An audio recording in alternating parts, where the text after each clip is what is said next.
Welcome back, Sawdusters. At the end of every project, you have to decide what kind of finish you want. Early on, I used a lot of latex paint with a primer base coat, and that worked out well because my wife is an exceptional painter and she would add decorative touches to the pieces I made. In fact, the first time I did anything different was 5 or 6 years ago when I built a set of cornhole boards for my sister who wanted the plywood to get a dark stain and some kind of protective finish over the whole thing to help it stand up to the elements. I ended up going with a spray can of polyacrylic, but since then I bought a Rockler HVLP sprayer.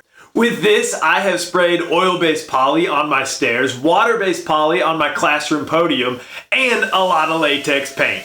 But my go-to finish for small projects has become satin lacquer in a spray can. That is, until now. I'm making a new finish with things I already have in my home, and you don't need a sprayer or a brush to apply it. It's made up of just polyurethane and mineral spirits, but don't go anywhere so you can see how it turns out.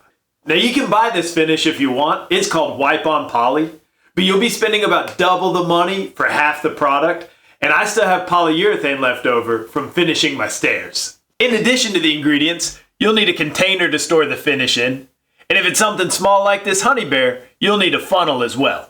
But don't use the nice kitchen funnel. I made one for free by cutting the top off a Coke bottle. I also cut the bottom off to help transfer the poly into the bear. The purpose of the mineral spirits is twofold. First and most important, it thins down the poly to the point where we can wipe it on with a rag instead of using a brush or a sprayer.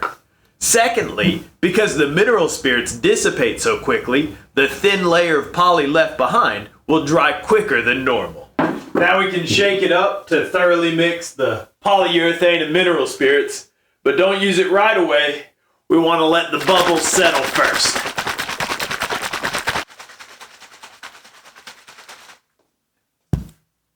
We need a project to test the finish out on, and I have chosen the recipe box from last month.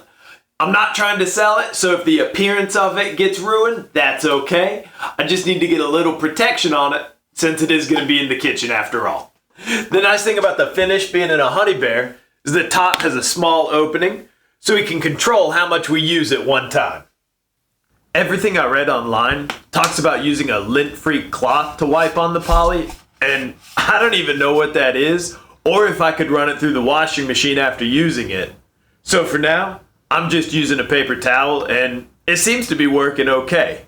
Of course, I'm not going to try and run that through the washing machine. I'm just going to throw it away when I'm done. It is now a couple days later. I put 4 coats of the finish on before buffing it out with brown craft paper. Pretty happy with how it turned out. I need to keep playing around with it, get some more experience, and there are a couple other finishes I'd like to try out as well.